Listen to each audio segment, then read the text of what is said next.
پھر دن ہوا پرانی رات کا، کرے سو شکر ہم خدا کی ذات کا، خدا کی ذات کا نیا پھر دن ہوا۔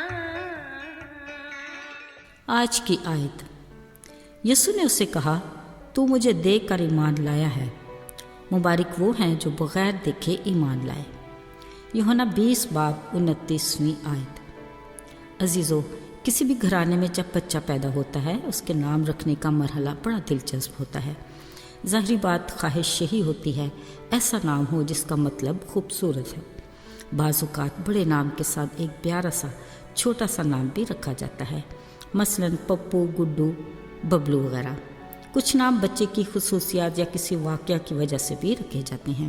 مثلاً بچہ نیلی آنکھوں والا ہو تو اسے بلو کے نام سے پکارا جاتا ہے، پر ہاں ایسے نام ایک دفعہ پڑ جائیں تو بعض اوقات ساری زندگی یہی چلتے رہتے ہیں۔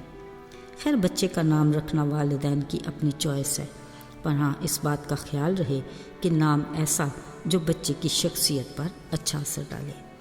عزیزو، یقیناً ہم سب کو یاد ہوگا کہ یسوع مسیح کی زمینی زندگی میں ان کے متعدد شاگرد تھے، مگر ان کے چنیدہ شاگردوں کی تعداد صرف 12 تھی جو ان کی زمینی خدمت میں ان کے ساتھ رہے۔ ان کے بعد رسول کا درجہ انہیں دیا گیا۔ یہ سب اگرچہ مختلف مزاج اور طبیعت کے تھے، مگر ان میں کچھ ایسی خصوصیات تھیں جنہوں نے شاگردوں کے منصب کو یکتا اور مثالی بنا دیا تھا۔ مثلاً وہ دن رات یسوع کے ساتھ رہتے۔ ان سب نے یسوع کے جی اٹھنے کے بعد اسے دیکھا۔ انہوں نے کلیسیا کے ایمان اور عقیدے کی بنیاد رکھی۔ ان کو معجزے کرنے کی بھی قدرت حاصل تھی۔ یہ سب سوائے یہودا اسکریوتی کے یسوع کے آسمان پر اٹھائے جاتے وقت بھی ساتھ ہی تھے، جن کو یسوع نے انجیل کی خوشخبری کی منادی کا حکم دیا اور جن کو فرشتوں نے تسلی دی اور کہا اسی طرح یسوع دوبارہ آئے گا، اور یہ سب ایک جماعت ہو کر بالا خانہ میں پاک روح کے نزول کا اکٹھا انتظار بھی کرتے رہے۔ عزیزو، ان سب کا یہ اتحاد مثالی شخصیت یسوع کی بدولت تھا۔ شفیق باپ کی طرح یسوع نے بڑے پیار اور صبر سے ان کی تربیت کی، اور ماہر استاد کی طرح ان کی کمزوریوں اور خامیوں کے مطابق مثبت طریقے سے کردار کی تعمیر کی۔ شمعون کو اس کی جوشیلی فطرت کے مطابق، یعقوب اور اس کا بھائی گرم مزاج اور غصے والے تھے۔ یسوع نے گرش کے بیٹے کہتے، مگر اس کے ساتھ انہیں ایسے مواقع فراہم کرتے تاکہ وہ اپنی اس عادت پر قابو پانا سیکھیں۔ اسی طرح توما ایک شکی مزاج تھا جس کو ہر بات کے لیے دلیل چاہیے ہوتی۔ یسوع نے اس کے شک کا بھی کبھی منفی تاثر نہیں دیا۔ عزیزو، جب یہ خبریں پھیلنے لگیں کہ مسیح کی قبر خالی ہے تو شاگرد بالا خانہ میں جمع ہوئے۔ دروازہ بند کر کے وہ گھبرائے پریشان بیٹھے تھے کہ اچانک دروازے کھولے بغیر یسوع آ کر ان کے بیچ میں کھڑا ہوا۔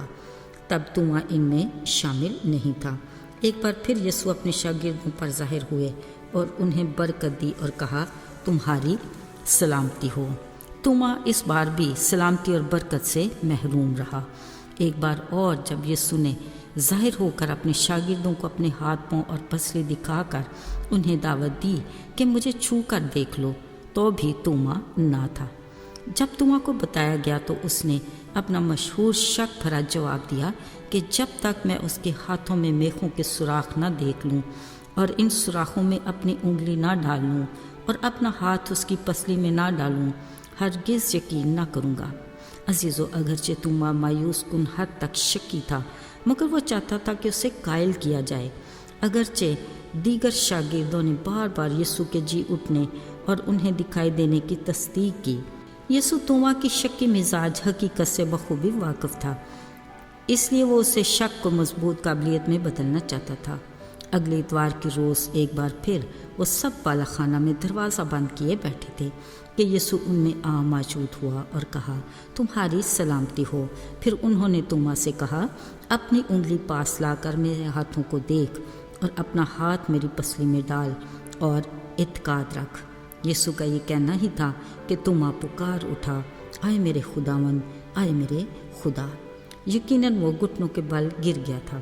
اس نے اقرار میں تسلیم کیا کہ یسوع خدا ہے۔ یسوع نے توما سے کہا،